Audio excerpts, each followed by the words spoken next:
What up, YouTubers? This is Evan for Grips.com, continuing with the Betfair Bankroll Challenge. Last we left off, our bankroll was sitting at $904,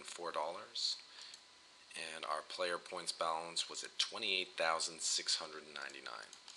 So for this session, I'm going to be continuing to play on Betfair, because I love it here. And I'm just going to, I got on every single game of 15-30 cent that was running, because it's late in the evening. And I'm just going to 12 table and try to win the monies.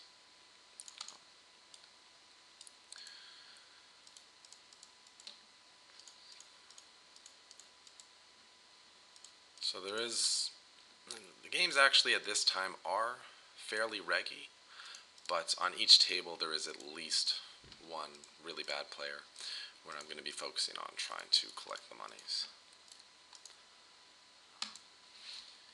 Here with ace-9 suited on table 9. Gonna jack up the size of the pot a little bit. And on that flop, we're definitely gonna be c-betting and getting more money in this pot. We have very good equity against all sorts of hands he can have. And that turn is the nut. It's a spot where, actually this is interesting. Could check, he is like pretty aggressive. But I think that's going to look too strong. I'm going to bet the turn and then I'm going to consider checking the river to let him do his aggro thing there.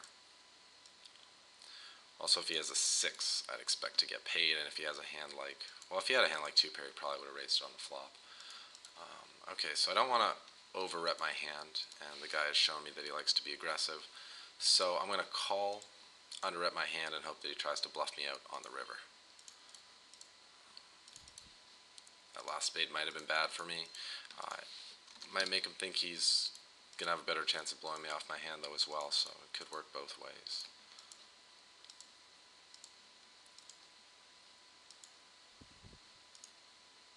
Phil Odie. Think against this guy on table 10, I'm going to be fine to get it in. Queens, I'm going to check back. And time to spring the raise.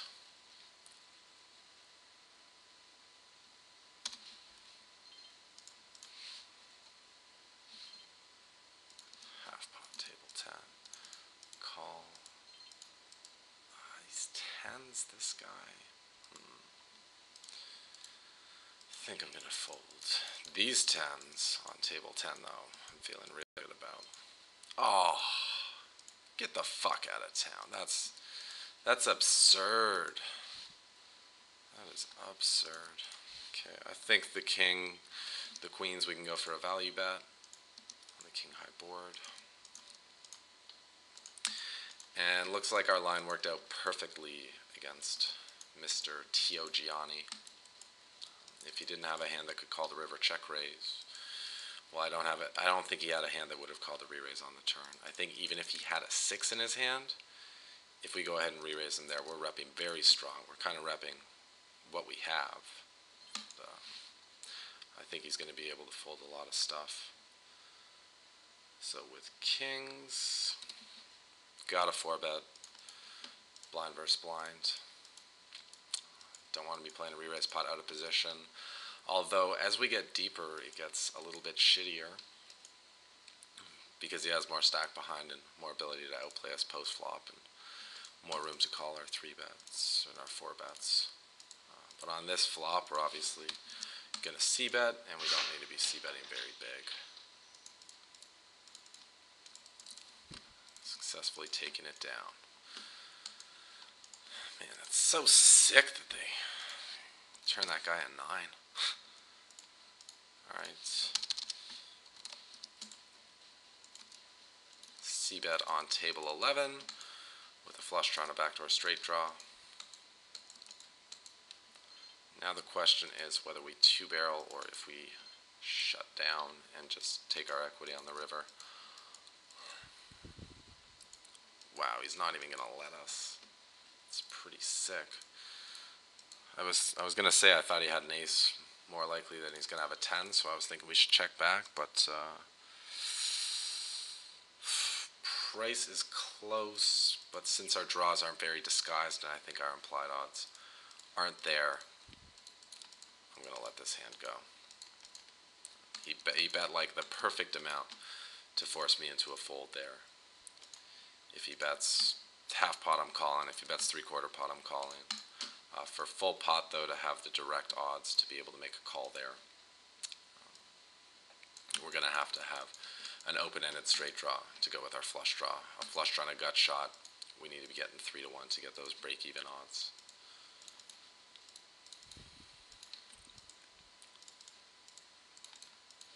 And I'm going to try to experiment with some more 3-betting in position this session. I'm still going to maintain the same opening ranges from all the other positions, but I do want to try ramping up that 3-bet in position and see if we can just get people to fold a lot of stuff. This board on table 11, I think, is going to be a board that one of these guys is probably going to like. Any pairs that they called with in the range connected, as well as middling cards, have a straight draw or better. And with Freddie having a short stack, I think he's going to be eager to raise all in with hands that he's ready to go with on that flop. So I don't think a c-bet's going to show that much success in that spot.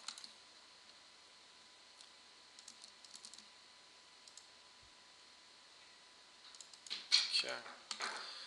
Take a flop with ace-4. And I will just bet it out when check 2. Probably, yeah, I think I'm going to value bet the turn as well.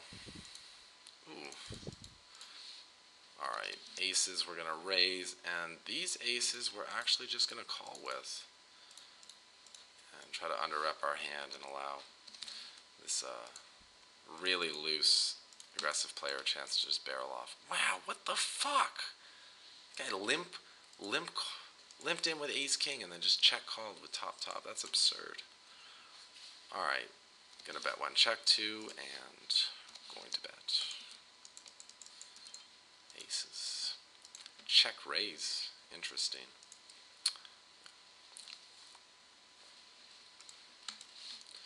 Alright.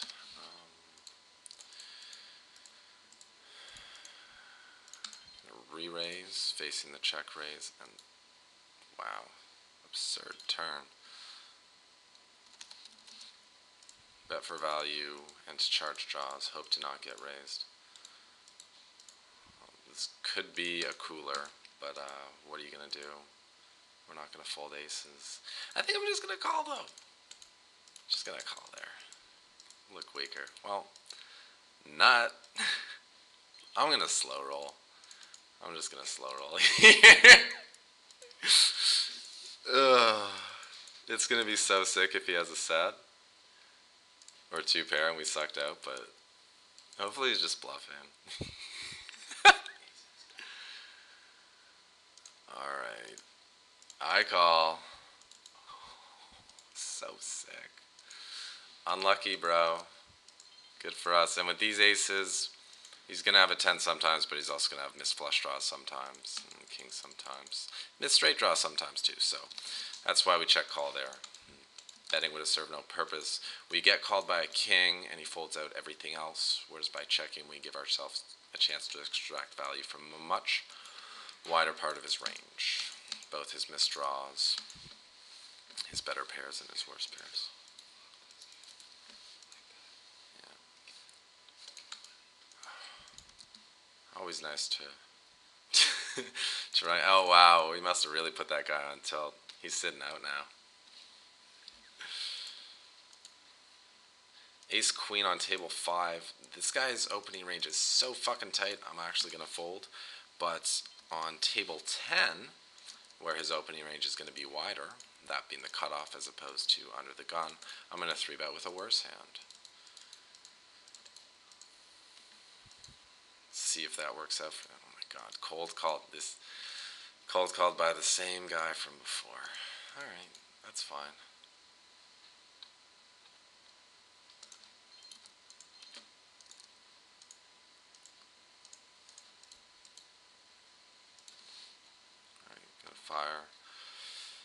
Our C-bet, don't need to make it big. Just go half pot. Try to get a little information about these guys' hands. And with King Queen on table 6, I'm just going to call and take a flop in position. Table 3, value bet in top pair. The nip check raised. He's repping so few hands. But I mean, he's a nit. Nit's gonna nit. And that min raise doesn't really look like he's trying to move me off my hand. It looks like he's trying to get a little bit of action, so.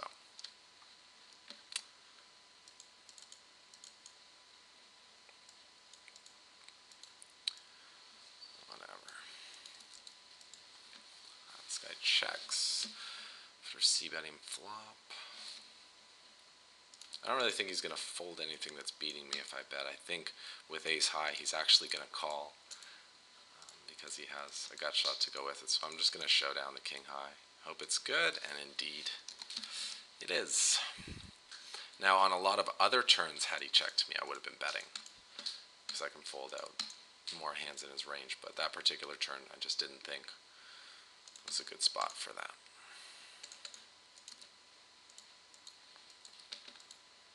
Top pair, fishy player. Just keep his range wide. And with this king queen, I'm also just going to call on table 6. Oh, you bet? I call. River? River, you bet I call.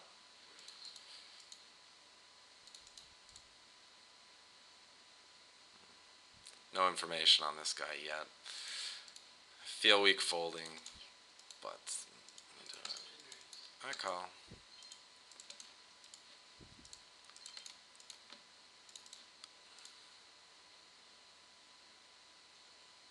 Freddie. We got a pair. We got a call.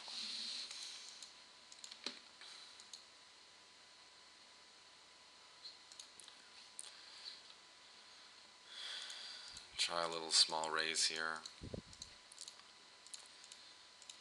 There are a lot of hands he can have that are going to have to fold here or are going to be able to call the flop and then have to fold to more pressure on later streets. Also, even though we have a bit of showdown value, a lot of his hands that are just 2 overcards have good equity against us, so we don't want to let those hands just get free turns and rivers. But since we raised the flop, we're going to take a free turn and river and just take this hand to showdown. Let's see, we beat 8-9 and that's it. Because I don't think he's floating the flop to a raise with too many unpaired hands, so we're just gonna let that one go.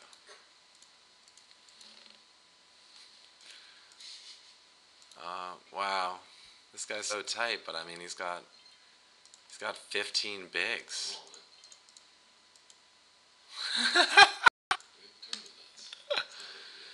It's not a very good flop for king queen. Good for him. He waited for it, he waited for it, he waited for it. And in the end, he got it.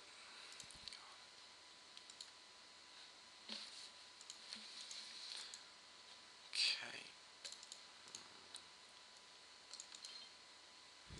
Facing a small 3-bet with 9s on table 9. A call. Kind of surprised I didn't hit a 9 there. Oh, look at that seat. 30 cents. I call. Don't expect to be good very often, but getting $1 million to 1, I'm gonna call.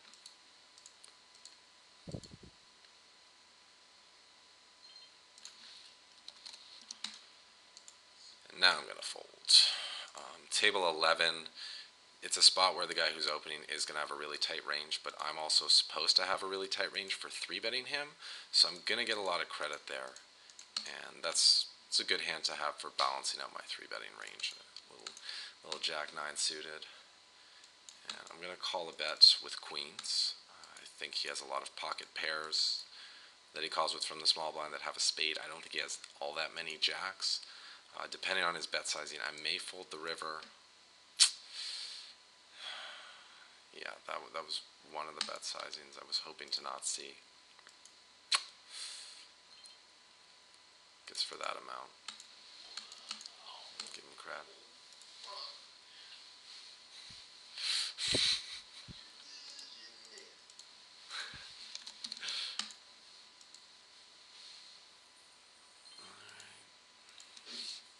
Nitty player opening.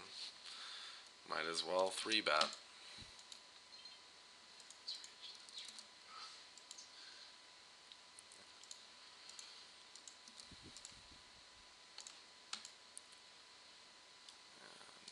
Pretty dry board, so gonna fire a C-bet.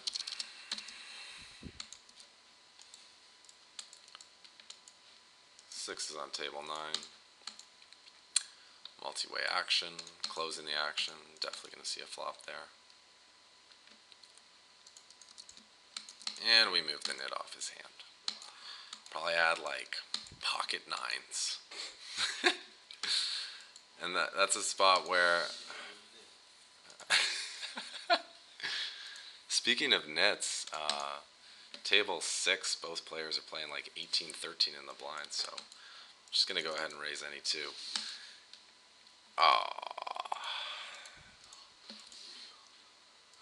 Okay. Super loose player opening on table 2. We have a hand that can flop pretty well.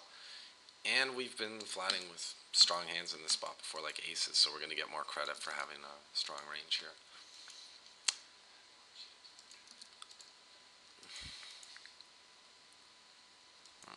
Wow. These guys are crazy on table 12. Alright, well, we're not folding, so call. And try again with the check back on table 5. Let's see if we get pot-potted again.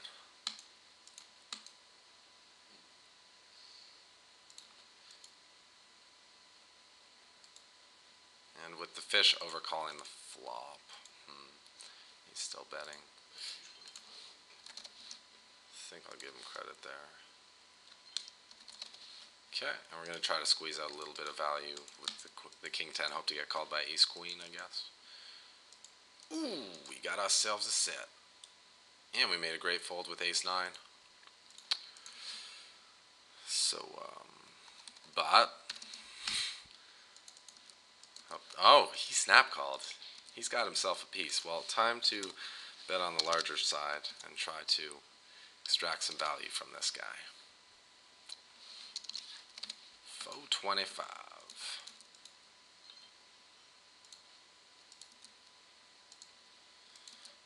Going for a check raise on the turn here would be a little ambitious, given that the guy's aggression factor is 1. So we're just going to have to value bet, value bet, value bet. Yeah, and I think most often he's going to have an ace here, so we're going to bet an amount that he can call with an ace. I think with the draw, he would have just snap called the turn. He wouldn't have even had to think about it. So, while there are still some draws in his range, I think he's more polarized to an ace. And really high check raise for this guy on table 2, so I'm going to take a check back call line instead. And at this point, I guess we will just take the hand to showdown. Ooh, we got 3-bet where we have 2 kings. Ace has goods. That guy's tight. Wow. As if the flop comes fucking ace high when we have kings. How does it always do that? Can't fold yet. This guy's 3-bets 15%. Not flush draw too. Decent spot. Checks back, that's good. Here multi-way action, queen jack suited, gonna take a flop. And, alright, we're 4-betting this one. Ace king 4-bet, other things, too much action. Take care of the easy decisions first, deal with the hard decisions later. get 3-bet on table 11 by a super tight guy, so I'm actually going to try to set mine here. And going to be getting the money in against Big Davlos with less than 2x pot left and having a gut shot, backdoor flush draw, and 2 overcards that may or may not be good. Here with the Queen Jack, I'm going to check call and hope that he checks the turn. And nice, Big Davlos called our 4-bet and then folded, letting us take down a nice size pot with no showdown. I'm going to hop out of the 3-handed game. And now we are going to continue to represent a king on table Kabul.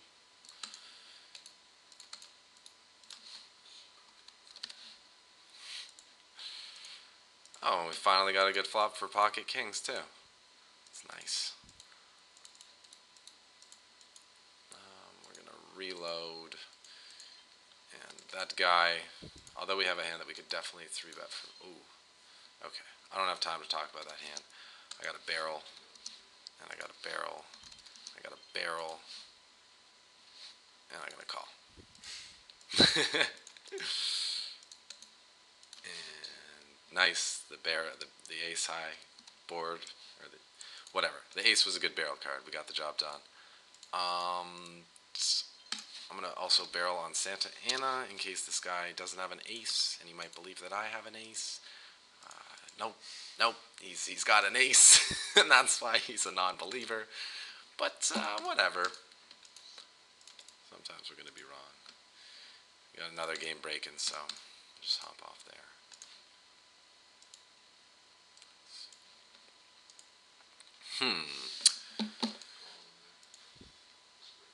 Alright. 20 bigs, ace 9, I'm all in. I'm all in.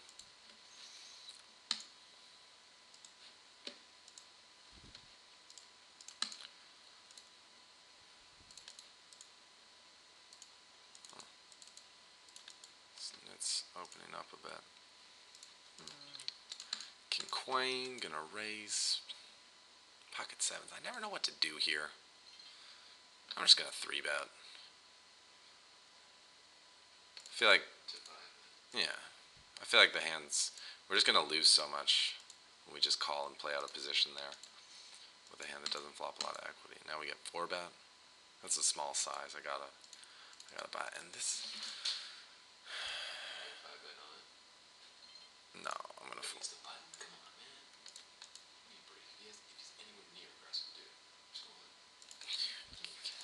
Get out of here, man.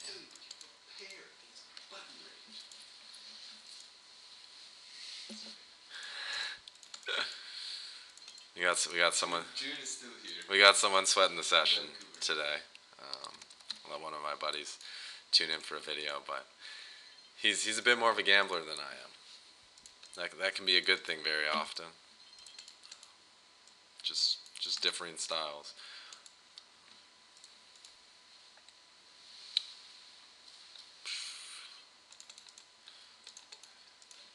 Ooh, that's a nice flop. Check raise, check raise.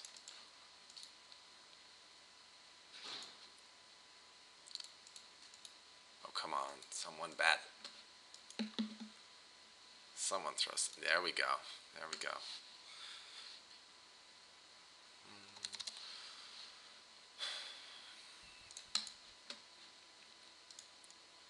Figured I could build the pot a lot bigger by check raising than by leading.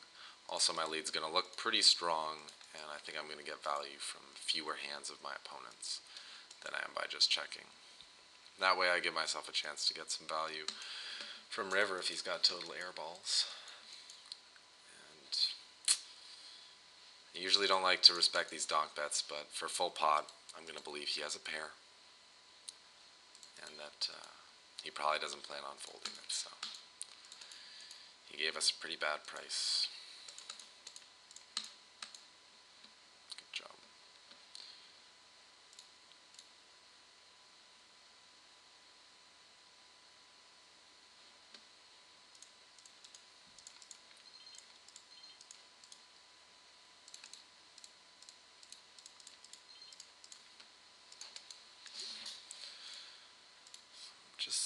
I'm going to go ahead and label these guys, so for the next time I play 15-30, no limit around this time, I can do a better job of game selecting.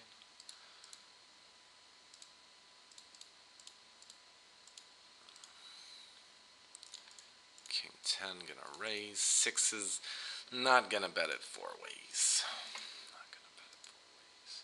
Tuning Rock's an interesting player. He's got. Well, he's got to get the exclamation. He's just playing too loose.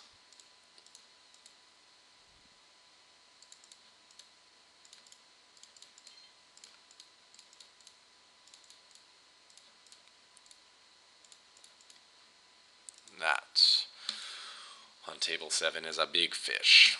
71-28. What you limp raising with, bro? What you limp raising with? You don't want to show.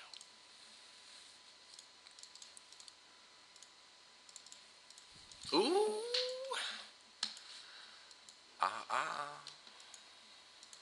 And we got a schlimp. Gonna raise. Up.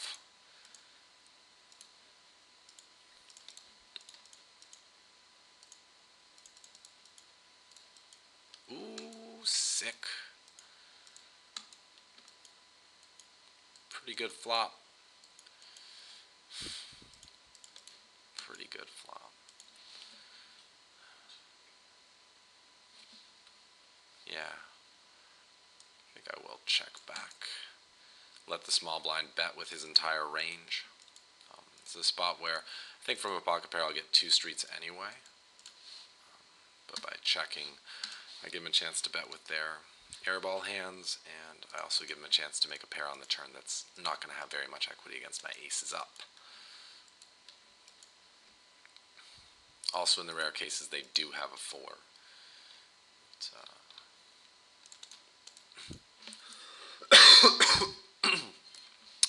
Yeah, in the rare cases, they do have a 4. I do exercise some pot control there. Ooh, and we got trips. If it were a 3-bet pot, however, where the ranges are going to be a lot more polarized to big pairs that are going to give me the full stack, that's when I'm going to want to be fast playing on that flop. And someone's fast playing this flop. Well, we got the nuts. I call.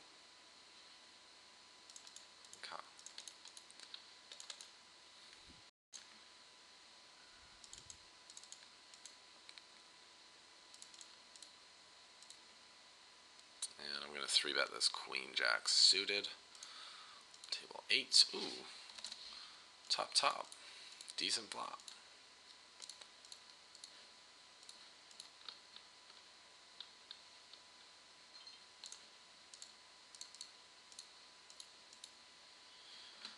Let's dance, bro.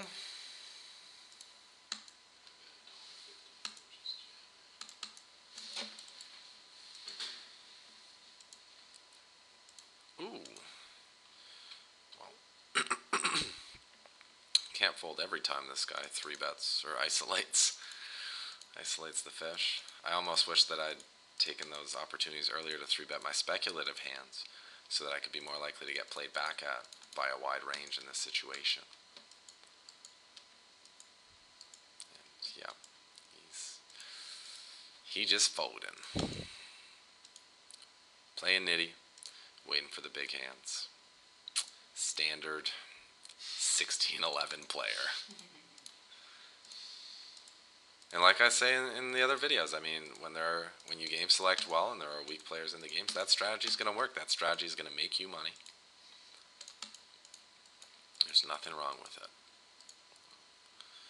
There are also going to be players who are making money off you because they exploit the fact that you're playing too tight.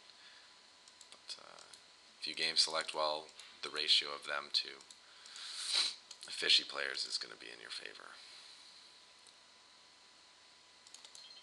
Just fold to the nits open from early position. They just have it.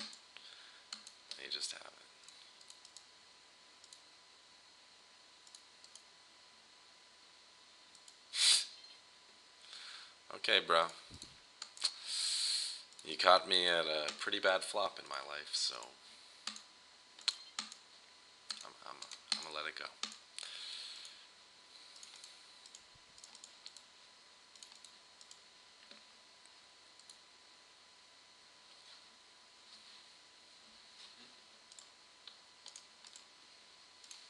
I'm crushing. That's what's up. I play.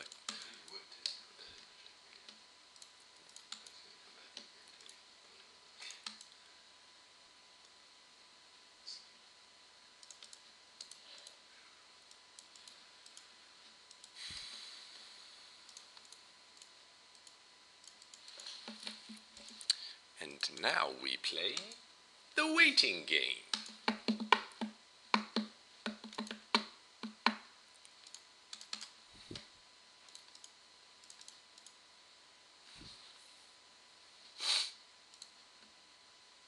Damn. He called, and we missed. Damn. Maybe the 10's good? Oh man. Do you think he would have folded that? Of course he would have. Are you kidding? I mean, he had a pair. These guys hate folding pairs. And that's not fair. Given what you reckon. If you bet twice. True that. When you check back that flop, you just two barrel every time.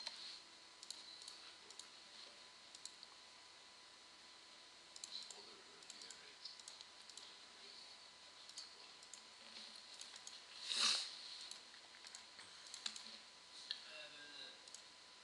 What up, bro? Just doing some bankroll challenge, man. You can come in if you want. 12 table and a little 15, 30 NL. Well, let's go to Gabby's. Alright, give me like 15 minutes. Alright. I'll be down. Trying Gabby's. He's down. Pretty loose opener. Gonna 3-bet for value. Gabby's. Have a pitcher. Go for a little post-session pitcher. It's always good. Are you a winner now? Yeah, man, we're winning. I tried my best to put in a winning session, but I could only break even. I played really good too. Damn. How far under EV did you run?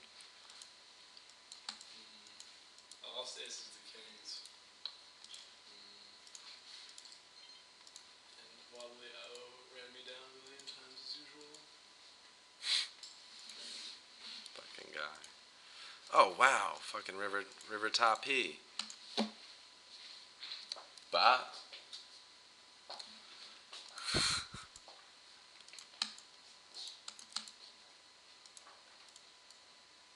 hopefully we don't get raised on this river. That would put us in a pretty awkward spot. No, calls and mucks.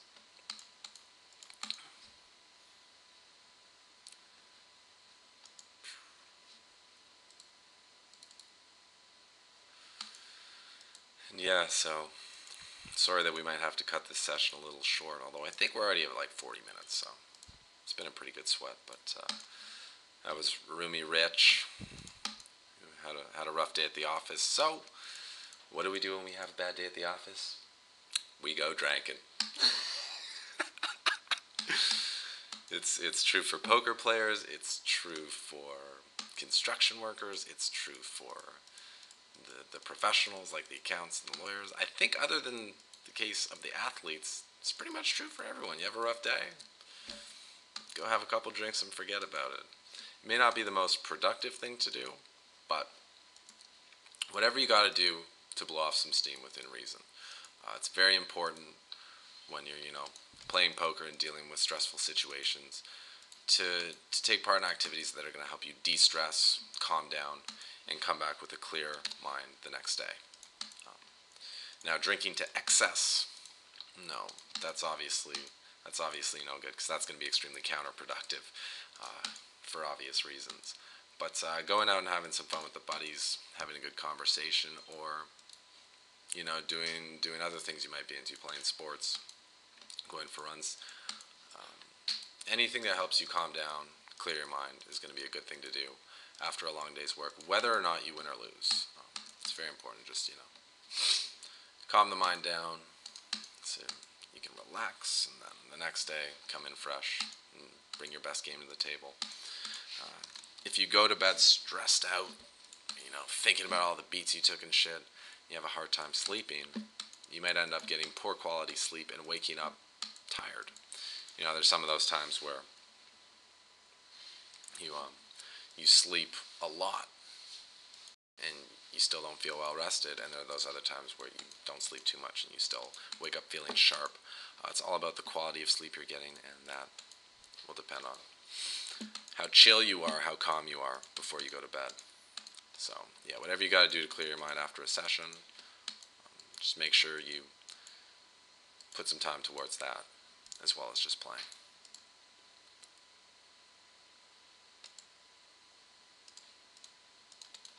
Damn, no fucking action on aces. Alright. I'm over it. I'm done.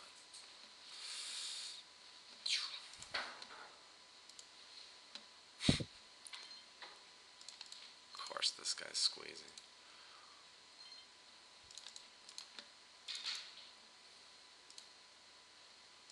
So we're gonna play one more orbit and lock up the win.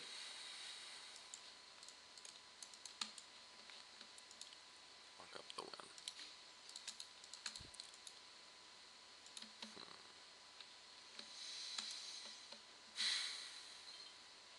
All right, one more chance at a set. Let's go.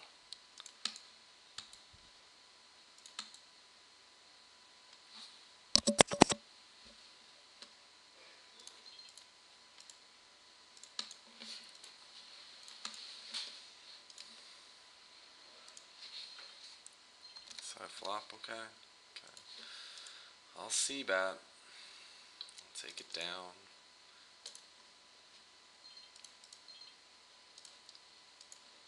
The games are also actually starting to not look too good.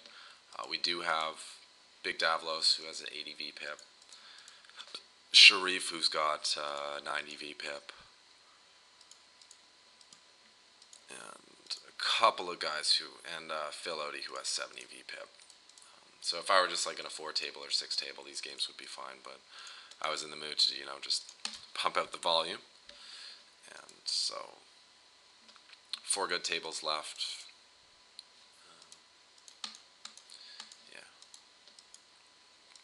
Just gonna call it a sesh.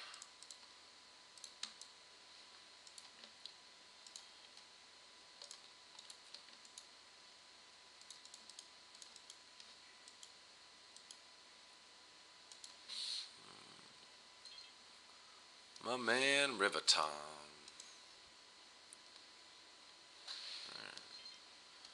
I'll bet.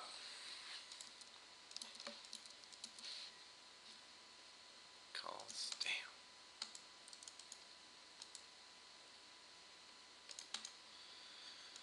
And ace-8 suited on table 7 is going to be ahead of the limper's 57 VPIP range, so definitely a good enough hand to isolate there. 30 cents, alright. I don't even know if I'm good. One time out of 20 here, but I'll call for 30 cents. Oh, man, you're milking me. Nice hand. 26 to 1. Of course, he's got it. So I wonder, what are the odds of me sucking up for a chop? Yeah, they're just better than 19 to 1, so. Oh, wait, I'm only getting half the pot. I was going to say it's worth it for me to call just to chop there, but if I'm only getting half the pot, I think I need more like 40 to 1. Alright. Sit out all tables.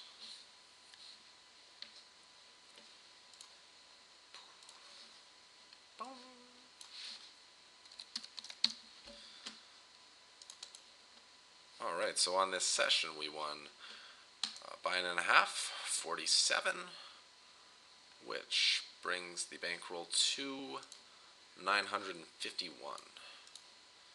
And we went from 29,000 points, 29,700 points to.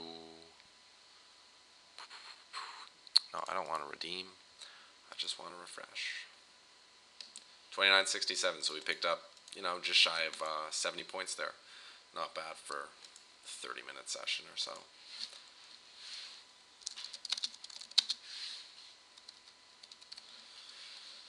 So that does it for me. Hope you guys enjoyed the video, found it entertaining and informative.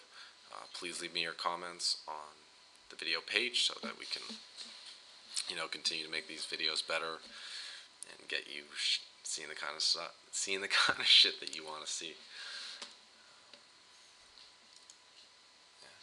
This has been Evan for Grips.com. Now it's your turn. Go out there and get stacking.